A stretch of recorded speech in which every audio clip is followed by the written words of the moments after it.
Hello and welcome back to English Podcast Voice, the place where we break down English for you, moving you beyond the textbook and into the fluency you crave. I'm your host, Quinn. And I'm Riley. It is great to be back with everyone. We are diving into a stack of listener sources today. Articles, neurological studies, and coaching tips, all focused on one massive, massive hurdle. That hurdle. And it's the universal English learner struggle. It's this feeling of, I can read the news, I can listen to a movie, I understand everything when I consume the language. But then the moment I try to speak spontaneously, my brain just freezes. The whole system stalls, and the words they refuse to come out. Yeah. It's the dreaded and honestly super frustrating receptive-productive gap. Absolutely. That gap it's the space between passive recognition and active use. And we have dug deep into proven, research-backed strategies to bridge that exact gap. We're focusing on turning those thousands of words and rules, passively, into the active, high-speed language necessary for true fluency. And we are going to get into some specific and honestly surprisingly counterintuitive techniques. We're going to show you one technique. It's used by top language coaches that actually involves intentionally making mistakes. That's right. Failing on purpose to achieve success. Sounds crazy, but apparently we need to trick our own anxiety system. It's all about retraining your psychological reflexes and forcing your brain to create shortcuts. Plus, you should stick around until the end for our pop quiz. We're going to test you on which words naturally belong together. It is the secret to sounding polished and natural, and, well, it's much trickier than you might think. Before we dive into the science of sounding truly fluent, please subscribe to English Podcast Voice and like this deep dive right now to support our community. We absolutely appreciate your support and your commitment to deep learning. Okay, so let's unpack this problem. I know I'm not alone in this. I might have, B2 or even C1 level reading skills. I understand the vocabulary. I know the grammar rules. Yeah. So why does this gap exist? If I understand the language when I see it or hear it, why does my brain fail to produce it instantly when I need to speak? It feels like a massive programming error in my language operating system. It's not an error. It's a capacity issue. And this is the central question for every single intermediate learner. And the answer is really rooted in cognitive effort and just the sheer speed of processing. Right effort. Yeah. So receptive stoles, that's your reading and listening. They're primarily about recognition and decoding. You're just converting sound or, symbols on a page into meaning. You have time to process the input. Right. My brain sees a complex sentence and it can analyze it, maybe even break it down consciously for a second, and then it gets the meaning. Exactly. But production speaking or spontaneous writing, that's a completely different beast. It's the rapid, real-time conversion of that abstract linguistic knowledge into immediate physical articulated action. You don't have time to analyze. You have milliseconds. Milliseconds to formulate a thought, retrieve the correct words, organize them grammatically, and then physically articulate them. The brain, performing those two tasks, decoding versus encoding, is performing two fundamentally different functions. So it's the speed of conversion that's the real problem, not just the knowledge itself. Yeah. And that speed, it has to bypass conscious thought, right? Precisely. Fluent speech requires what researchers call automaticity. This is the core concept we absolutely have to internalize today. Okay, automaticity. Yeah. Let's really get into this. What is it in plain English? Automaticity just means that your linguistic habits have been practiced so much, so many times, that they become completely subconscious and effortless. You execute them without conscious thought. It's the difference between knowing the theory of language and having the physical muscle memory to use it instantly. Okay, I think I get it, but let's really unpack this with an analogy. Can you give us a strong one that separates that, abstract knowledge from the physical automaticity? Let's go back to the classic analogy of riding a bike. That's perfect for this. So, the theory of riding a bike, right? Push the pedals, steer into the fall, try not to fall over. Right. I could probably write an essay on it. You could. If I asked you to write down the physics of maintaining balance or the sequence of muscle activation, you might be able to do it after some deep thought. That's your abstract receptive knowledge. That's your grammar textbook. That is slow, conscious knowledge. I'm thinking about every single step. Correct. Now, when you are actually riding that bike, you are not thinking about the physics of balance. Not at all. Your movements, The little weight shifts, the steering adjustments, they're entirely automatic. Hmm. And it's only repetition, that physical targeted practice, that makes those movements subconscious. And this allows your cognitive resources, your brain power, to focus entirely on the road ahead. Or, in our case, on the idea I'm trying to communicate. Exactly. If you had to think about balancing every single time you steered, you would crash. I get it. If I have to think about the past tense conjugation every time I use a verb, I crash the conversation. That's the perfect parallel. And, this brings up another important point. How is automaticity different from simple memorization? Because a lot of learners still rely on memorization. Yeah, I was just about to ask that. I worry that for the listener, this comparison might be a bit tricky. How is memorization different from automaticity, cognitively speaking? It's a fantastic question. Many learners use really powerful mnemonic techniques, like a memory palace, for storing thousands and thousands of vocabulary items. But when you memorize a word or a rule in isolation, retrieving it is a slow, multi-step process. Okay, so talk me through that process. What does it look like in the brain? Memorization is like using a filing cabinet. You know the information is in there somewhere, but you have to actively search for the correct drawer, open it, find the right folder, and then pull out the file. This is what we call slow retrieval. Slow retrieval. I can feel that happening in my head when I'm stuck. The filing cabinet is just buffering. Exactly. Automaticity, on the other hand, is instant subconscious and instant retrieval. It's like pulling a ready-made phrase, a grammatical structure, or a chunk straight from your mental library in milliseconds. It's like having the file instantaneously materialize in your hand. The slowness of that memorized filing system is precisely why learners freeze in a spontaneous conversation. Can you give us a real-world scenario that really highlights this difference? The difference between just knowing the steps and having that automatic muscle memory. Okay. Think about the difference between knowing the, say, 15 steps required to properly tie a complex knot, like a bowline knot for sailing. You could read the instructions. You could watch a video. That's knowing the steps. That's my linguistic competence. I could explain the process. Exactly. But now imagine having the muscle memory to tie that knot while you're talking on the phone and walking through a crowded street. Having that muscle memory means the physical and cognitive actions are automatic. So my hands are just doing the work without me thinking about it. Precisely. And the conversation, which is the complex, high-effort task in this scenario, can proceed smoothly because the language functions are on autopilot. Spontaneous conversation, especially when you're under pressure, is the ultimate stress test for your linguistic system because it demands that simultaneous processing. So when we are under that stress, maybe it's a formal meeting or a fast, demanding interaction, what linguistic abilities are the first to just collapse? Everything that requires conscious mental assembly collapses. Under pressure, the brain is juggling so many inputs.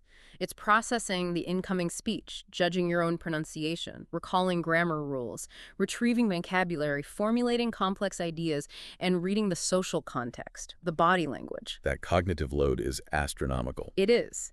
And if a word or a phrase has not been repeated and used to the point of being completely automatic, the brain simply drops it. It defaults to the simplest, easiest, most deeply grooved path, which often leads to incorrect, basic, or overly simple language, despite you having extensive knowledge. So the mission, it isn't to learn more words necessarily. It's to take the words we already know and force them into those automatic grooves. That is the fluency mission in a nutshell. Speaking of pressure, that leads us right to the scariest monster in the room. The psychological block, the fear of making mistakes, and the embarrassment of, public failure.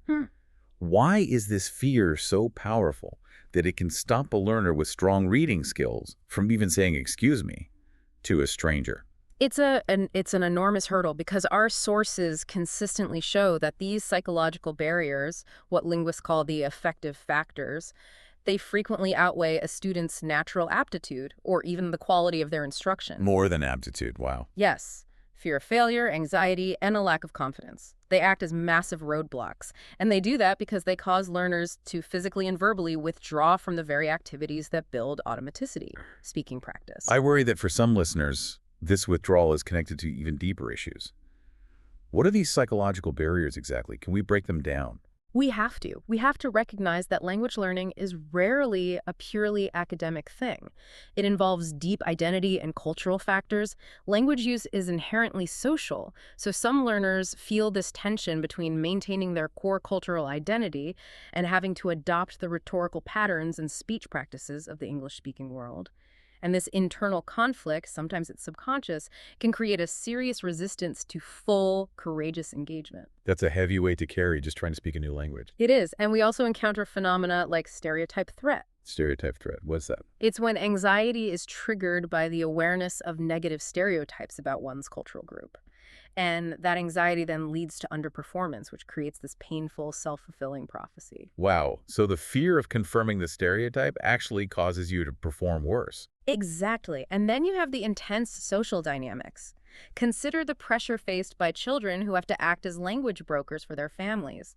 They're translating complex legal or medical concepts for their parents. They are forced into a high-stakes, high-anxiety role, and that trauma can translate into language inhibition later in life. Okay, so if anxiety is this powerful monster, a psychological monster, not a linguistic one, how do we practically manage it? We can't just wish it away. We can't. We manage it by systematically confronting it and reducing its power. We use a method adapted from clinical psychology called graduated exposure therapy, which is also known as systematic desensitization. Graduated exposure therapy, that sounds intense. How do we adapt that for language learning? It's less intense than it sounds. The core definition is this. We systematically confront and redefine the concept of failure by integrating controlled, small-scale mistakes into our learning process. So wait, we're planning to fail. In a controlled way, yes. Because the research is unambiguous on this. Speaking with courage, heart, and power holds far greater practical communicative value than waiting to speak with grammatical perfection. Perfection is the enemy of fluency. So the immediate goal isn't to eliminate mistakes, but to eliminate the crippling fear of making those mistakes. Exactly. Let's use an analogy for clarity. If you are afraid of cold water, jumping straight into an icy lake is paralyzing. You'll just freeze up. Right. I wouldn't do it. Graduated exposure is like dipping your toe into the water first, then your foot, then your knee, then your whole body. You manage the shock incrementally. You teach your nervous system that the water is uncomfortable, yes, but not dangerous. Okay, I'm listening. How does a listener actually start implementing this? What are the practical steps for creating this anxiety curve? The very first thing you have to do is create your personal anxiety hierarchy. You list every potential interaction in English, and you rank them from lowest anxiety, like ordering a coffee or reading a menu out loud to yourself, all the way up to moderate anxiety. Like asking a colleague a specific work question. Right.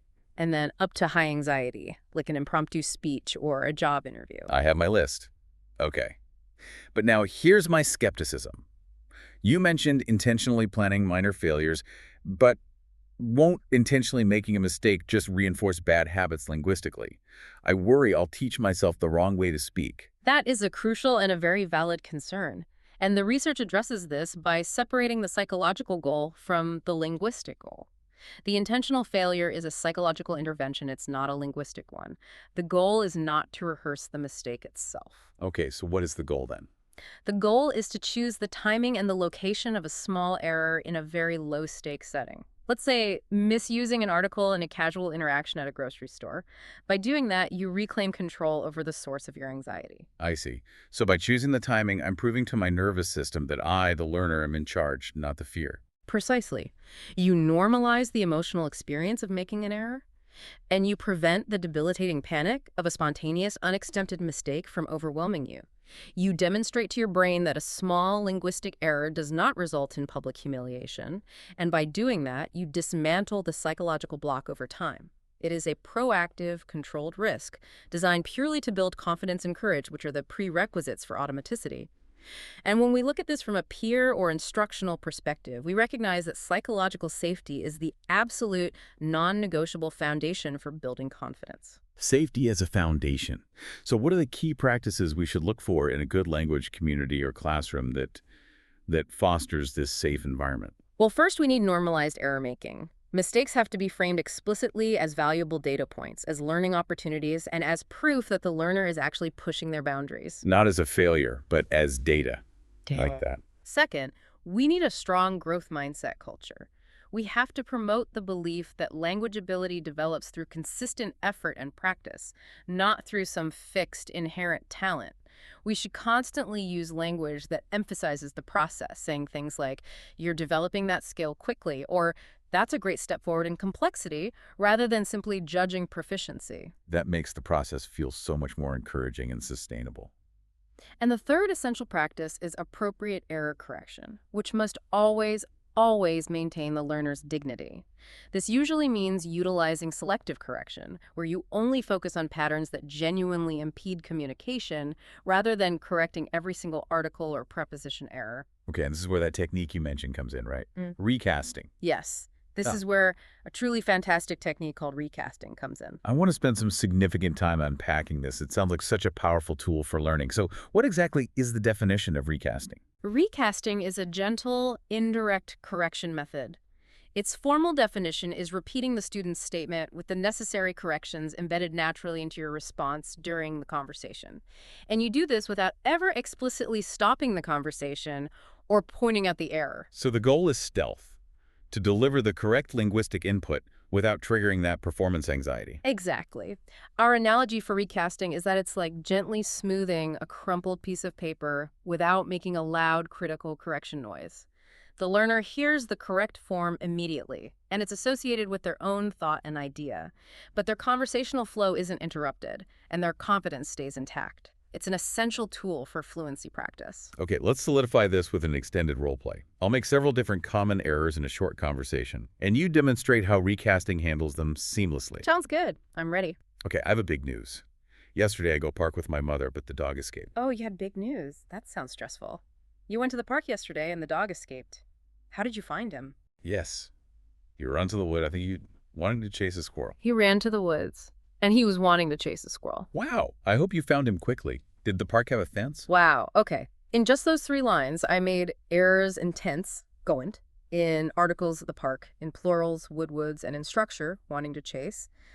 But you just gently corrected them by feeding the correct structure back to me. I heard the correction, but I didn't feel criticized at all. That's the power of it. It provides what linguists call comprehensible input. That's language that is just slightly above the learner's current level, the I+1 principle, without creating the performance anxiety that shuts down the brain. And finally, you said we need to create judgment-free zones. What defines those? These are specific, designated practice activities where the focus is exclusively on communication, on fluency, and on message delivery.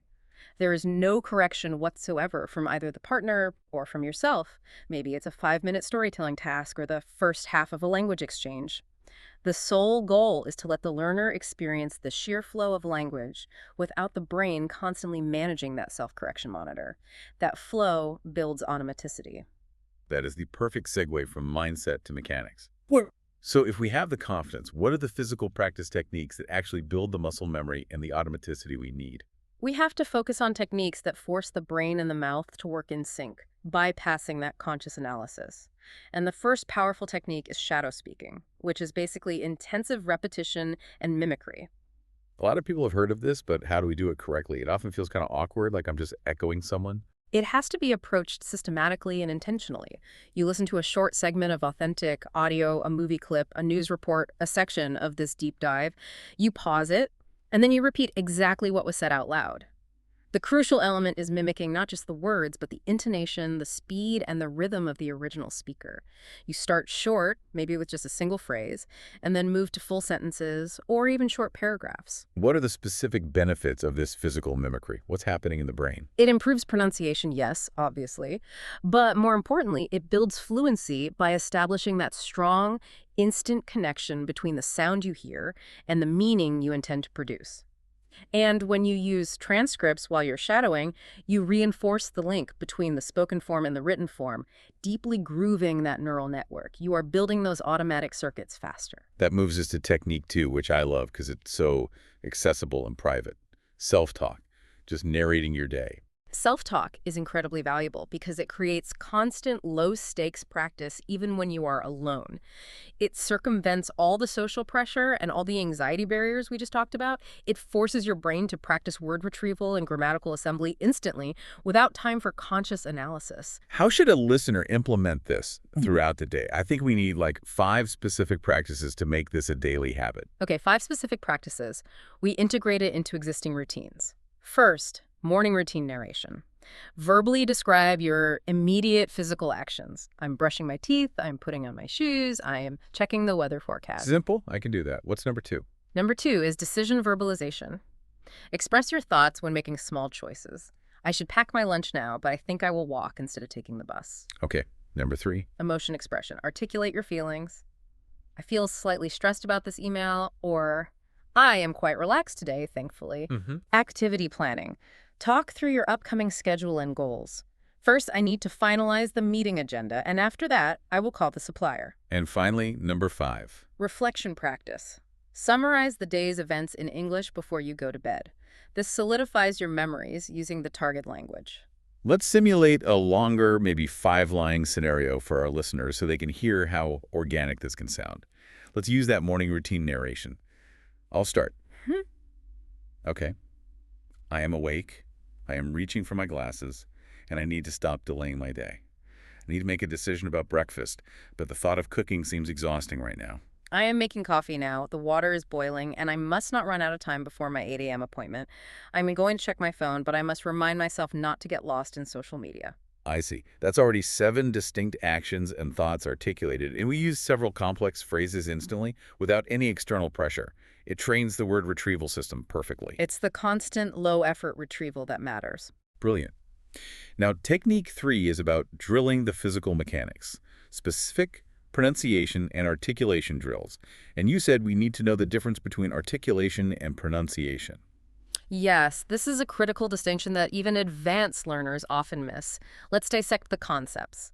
So, pronunciation is the rule book. It's about saying words correctly according to their accepted phonetic patterns, the standard sound of the word. If you say photography instead of photography, that is a pronunciation error. Got it. The accepted standard sound. So what's articulation? Articulation, on the other hand, is the physical execution, the muscle memory. Its definition is the way you use your tongue, your lips, your teeth, and your vocal cords, your articulators, to produce distinct sounds. Clear articulation ensures those sounds are crisp and recognizable.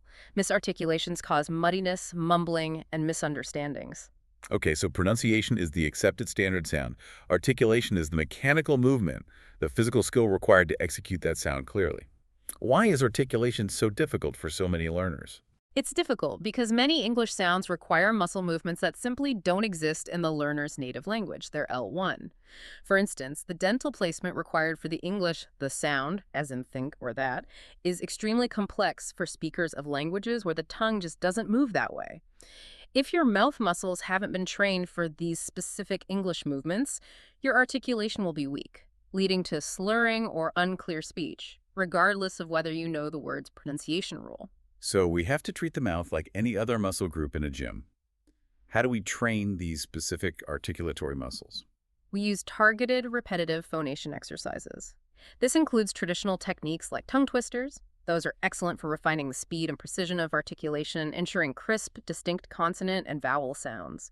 We also use things like lip trills and focus on exaggerating mouth movements while speaking. By the exaggeration, what does that do? The exaggeration builds stronger physical memory. You are training the muscle groups, the orbicularis oris, the base of your tongue, to move into the correct position more reliably and quickly. A great drill is to consciously focus on speaking slightly slower, ensuring every single consonant and vowel is fully articulated, even over-articulated, before you ever try to increase your speed. Clarity has to come first. Let's pivot now from mechanics back to vocabulary retrieval. We established that learners know maybe 10,000 words but can't deploy them fast enough. It's that memory palace struggling to keep up with real-time conversation speed. How do we make those passive words jump into active use instantly? We confirm the core principle. Memorizing individual words is insufficient because the single word retrieval process is just too slow for real-time speech. The solution is to stop memorizing single words and start learning chunks of language. These chunks are retrieved instantly as one single unit. And the key academic term for these powerful chunks is collocation. Wait, I want to challenge you on this definition. What's the precise difference between a collocation and a fixed phrase? I think many intermediate learners confuse these. That's a necessary spotlight question. A fixed phrase, or an idiom, is an expression that always appears in the exact same sequence with a specific, often non-literal meaning. For example, by the way, broke the ice, or sooner or later. They are completely unchangeable. So, by the way, must be said in that order, and the meaning is fixed. Got it. Exactly. A collocation is broader.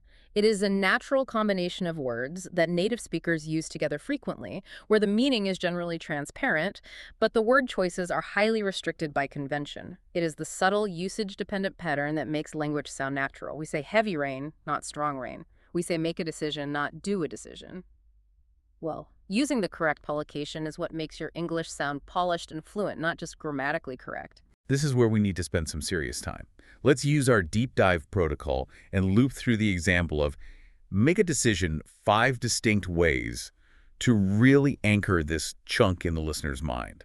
Excellent. Let's focus on that verb plus noun pattern. So number 1, formal. The board must make a decision regarding the merger proposal before the financial markets open tomorrow morning. Very professional, very boardroom language. Number 2, casual. Look, I can't spend all night looking at movie options. Just make a decision so we can start watching. Quick and spontaneous. It shows impatience. I like it. Number 3, funny weird. The cat sat on the corner of the rug, struggling for 10 minutes, unable to make a decision whether to stay or to leave the room. A funny personification of the concept. That's a great way to remember it. Number 4, historical contextual. During the Cuban Missile Crisis, President Kennedy had less than 48 hours to make a decision that would potentially impact global stability. Okay, that shows the gravity and the pressure of the phrase. And number 5, philosophical. Understanding that you cannot please everyone allows you the mental freedom to consciously make a decision that aligns with your true values, regardless of external pressure. 5 totally different contexts, but the chunk make a decision is always exactly the same. Yeah. It's so clear why learning this as a single unit is so much faster than trying to construct it. You retrieve it as one piece. Okay, let's solidify this with an extended, natural scenario role play so the listeners can hear this in action and internalize the flow. Let's stick with make a decision. Let's do it. I feel completely overwhelmed by the renovation plans. I can't decide between the blue tiles or the gray tiles. It's been weeks. That paralyzing feeling is often worse than making a slight mistake. You have to force yourself to make a decision quickly, or you'll miss your booking slot with the contractor. But what if I regret the choice 6 months from now? I worry about buyer's remorse, so I delay the whole process. That's a classic anxiety trap. The longer you wait, the harder it is to make a decision because the importance just magnifies in your mind. We need to normalize taking imperfect action. You're absolutely right. I'm going to practice my graduated exposure. I am going to stop analyzing, and I will make a decision on the tile color by the end of lunch today. And once you've done it, you can move on to the next task. The point is not the tile, the point is the action of making the choice. That flow really demonstrates true fluency. Now, let's discuss the nuances of collocations. What else do we need to know about their usage? Give us 5 key points about usage and restriction. Okay, 5 key points. 1, common collocations. Prioritize the essential high-frequency pairs. Everyone needs strong argument, heavy traffic, quick way, take a break, and burst into laughter. These are the daily currency of English conversation. Okay, so focus on the most useful ones first. What's number 2? 2, mistake focus. The biggest trap for learners is often the verb choice. Learners frequently use do instead of the restricted verbs make or take. They say do a mistake instead of make a mistake, or do a decision instead of make a decision. The verb choice is often the most restricted and difficult part of the chunk. That verb choice is key. Okay, number 3. 3, tonal usage. Collocations make your English sound smooth, natural, and confident. They signal that you are not translating word for word from a grammar chart, but speaking idiomatically, which boosts your professional and social credibility immensely. So it's about sounding natural, not like a textbook. What's 4? 4, types. Academically, collocations fall into patterns. The most common types, especially in learner output, are verb noun like take notes, adjective noun like big problem, and noun like point of view. And our academic data later will confirm exactly which 2 types we should focus on. Good, little teaser there. And number 5. 5, L1 influence. Collocation errors are frequently caused by literal translation from the learner's native language. They're L1. For instance, an L1 that uses a word meaning strong for rain will lead to the unnatural English strong rain instead of the standard heavy rain. This is why focused practice on chunks is so vital. Since the goal is forcing passive words into active use, we need proven techniques that focus on context and neurological repetition. What is the single most important step for activating passive vocabulary and getting those chunks ready for retrieval? It's what we call the personalization mandate. Vocabulary acquisition has to be deeply embedded in personal, meaningful context to be rapidly recalled. A dictionary definition is just too abstract. You must intentionally integrate target words and phrases into situations that relate to your specific job, your unique experiences, your interests, or your daily routine. This creates a powerful, unique mental index for that word. So if I learn the collocation meet deadlines, I shouldn't just read it in a sentence. I should write a short, specific story about how I struggled last month to meet the deadline for my presentation at work, using the phrase multiple times. Precisely. And that leads to a highly productive exercise, the vocabulary integration challenge. You challenge yourself to write short, meaningful stories or paragraphs that require you to use several target collocations simultaneously. This forces the brain to move beyond simple recall and demands creative and structural application of the chunks. That forces functional use. I like that. What about making those words visible in daily life? That's the next technique. Integrate words into daily life using physical and digital cues. Use notes on your kitchen cabinets, change your digital wallpaper, or set phone alerts that randomly prompt you to use a specific chunk. Constant, unexpected exposure forces, constant low-stakes practice, constantly reinforcing the chunk's presence in your mind, and prompting active retrieval throughout the day. I love the idea of a phone alert that pops up at 10 a.m. saying, use a verb-noun collocation right now. That's brilliant. And finally, organize your learning with thematic notebooks. Stop listing random words alphabetically. Organize new collocations by specific functional themes like office meetings, discussing emotions, or talking about the weather. This builds stronger neural networks around related concepts. Can you give us a few examples of thematic clusters so our listeners can organize their notebooks today? Of course. For student collocations, you'd focus on things like raise your hand, pay attention, take notes, meet deadlines. For technology collocations, you need browse the internet, stream videos, charge devices, send an attachment. When your brain needs to discuss your workday, it pulls from the Office folder, not a giant, undifferentiated list. That efficient organization speeds up automaticity. I often hear people asking about flashcards. Are they still scientifically useful if we're focusing on chunks and not single words? Yes, absolutely. Spaced repetition flashcards are scientifically proven for long-term retention, but the focus has to shift entirely from single words to chunks.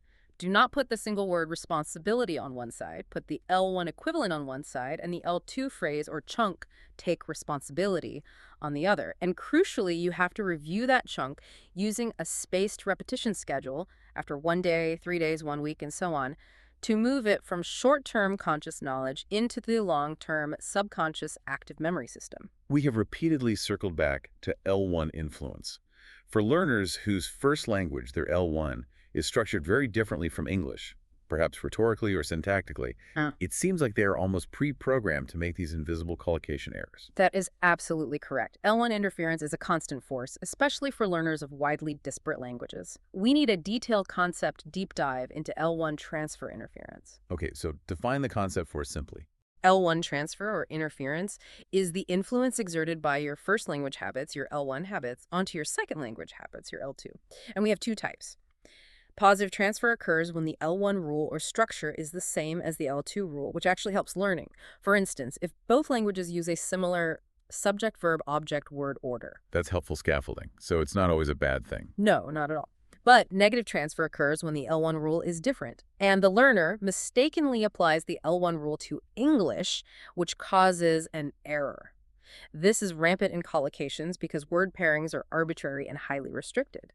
The learner translates literally, and the English phrase sounds profoundly unnatural, even if it's grammatically understood. Could you give us an analogy to explain how negative transfer messes up language acquisition? Okay, think of language acquisition like installing new software on your computer.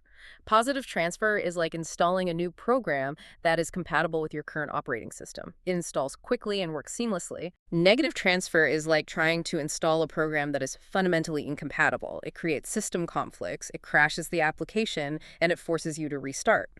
The L1 rules clash with the L2 requirements. The literal translation of I have language when you mean I speak language is that system crash in real time. I want to look specifically at the research we reviewed. What did that large academic corpus study on university students tell us about where learners should focus their limited practice time? The academic insight from the analysis of thousands of student papers confirmed our focus. It showed that learners rely overwhelmingly on two types of collocations. Specifically, learners most commonly produced verb-noun collocations, which made up 50% of their usage, and adjective-noun collocations, which was 41.2%. This is crucial data for you. Wait, 50% verb noun and 41.2% adjective noun. That's 91.2% of their productive output concentrated in just two structures. What does this mean for me, the listener? It means we have to be strategic. Since almost 92% of the collocations you are likely to use and make errors with fall into these two categories, you must dedicate 90% of your focused practice time to mastering VN pairs, like take notes, make progress, run out of time. And AN pairs, like heavy rain, strong argument, quick way. This data dictates where your effort yields the highest return. That's an incredible insight that shifts our practice away from just random lists and towards focused structural mastery. The study also mentioned linguistic fixedness. I worry that sounds like pure jargon. Can you break down what fixedness is and why it matters? We have to break that down. Linguistic fixedness refers to how restricted or inflexible a word combination is. Highly fixed collocations like burst into laughter don't allow many substitutions. The WODs are locked in place. And the degree of fixedness of a phrase is measured by sophisticated statistical measures, like the log dice score. Okay, so the log dice score is basically a scientific metric telling us exactly how restricted or how native that chunk sounds. Exactly. And the fascinating finding was that the degree of fixedness of the collocations the learners used increased as they progressed in proficiency. A beginner uses flexible, less fixed combinations. An advanced learner is successfully using more restricted, idiomatic, high-log dice combinations, like take responsibility. I need a strong analogy to make fixedness stick in my head. Okay, think of fixedness like computer code versus a simple recipe. A simple recipe like cooking eggs is highly flexible. It has low fixedness. You can swap oil for butter, add salt, or change the cooking time slightly, and the result is still edible eggs. Okay, low fixedness, I can play with it. But computer code is high fixedness. If you swap one character, if you change a single verb or preposition, the entire program crashes. High-level native-like collocations are like complex code. They require exact, restricted word choices. The advanced learner has mastered the restricted code, which is statistical proof of their genuine language development. They move from flexible, easy words to highly restricted, powerful chunks. We established that we can't do this journey alone. We need other people for practice. But interacting with others is exactly what triggers the anxiety monster. How can we structure language exchange to maximize learning and minimize anxiety? Collaboration is critical, but it demands highly structured interaction to create that safety. The source material outlines 3 non-negotiable key rules for a successful, low-anxiety language exchange. Okay, what's rule number 1? Rule 1. Set clear expectations. Before you speak a single word of the target language, both partners must agree on the goal. Is this a fluency session where the focus is on communication flow with no interruptions? Or is it an accuracy session focusing on grammar and phonology with lots of targeted correction? Clarity prevents offense and manages that effective filter. If I know I won't be interrupted for 10 minutes, I'm free to be more courageous with my words. Exactly. Rule 2. Enforce time division. The use of a physical timer is mandatory. Structure the time strictly. For example, 15 minutes in English, 15 minutes in your partner's L1. This ensures fairness and parity, and crucially, it relieves the anxiety about feeling pressure to speak faster or take up less time. When the timer is running, you know your only job is to speak and communicate. That timer removes the social awkwardness entirely. Love it. What's rule 3? And rule 3, establish correction rules. You have to agree explicitly on the preferred method and frequency of correction. For instance, you might ask your partner to only interrupt when meaning is completely lost, or, ideally, you'd ask them to use the recasting technique we detailed earlier, gently weaving the correction into their natural response without interrupting the flow.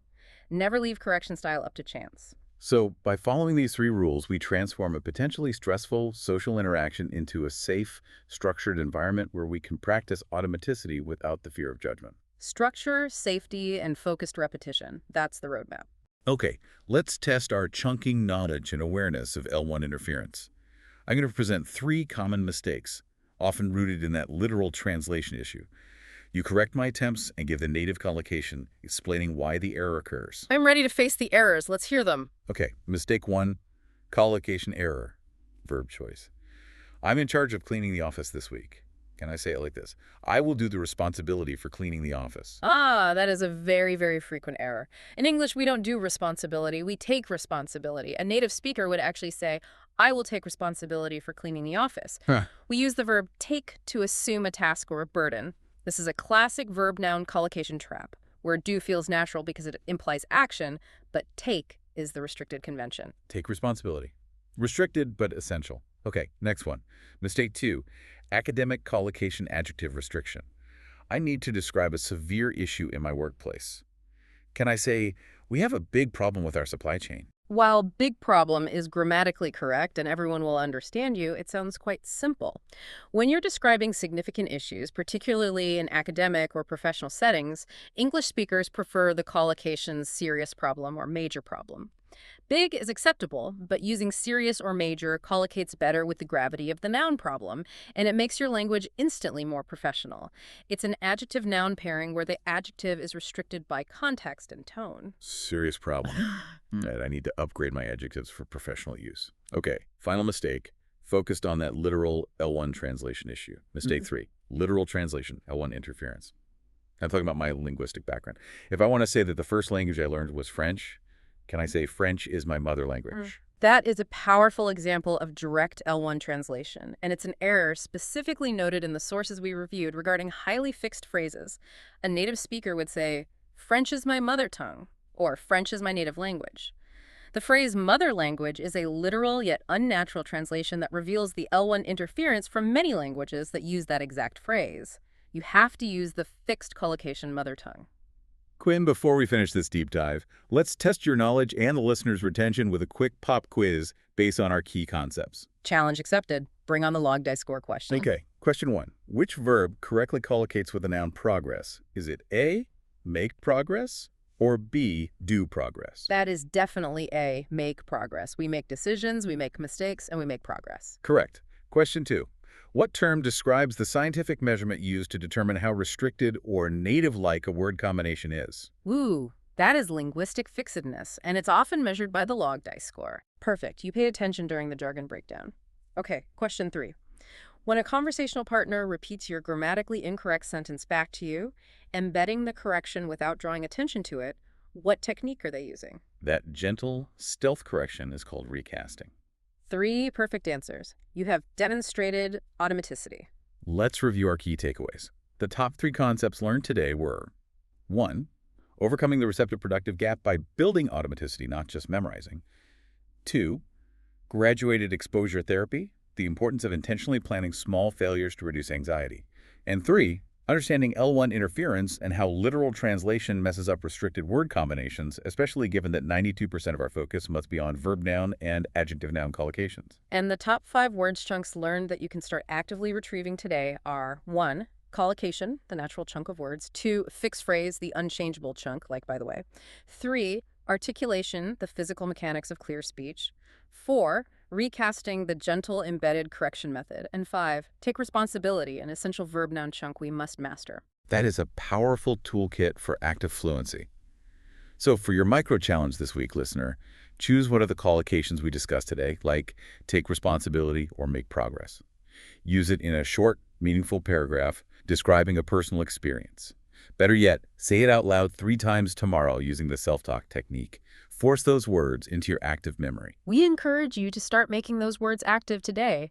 The process is slow and steady, but the results are truly transformative for your fluency. Don't forget to like and subscribe to English Podcast Voice. We love hearing your feedback and seeing your progress. Thank you for joining us on this deep dive into unlocking your English voice. I'm Quinn. See you next time. And I'm Riley. Bye.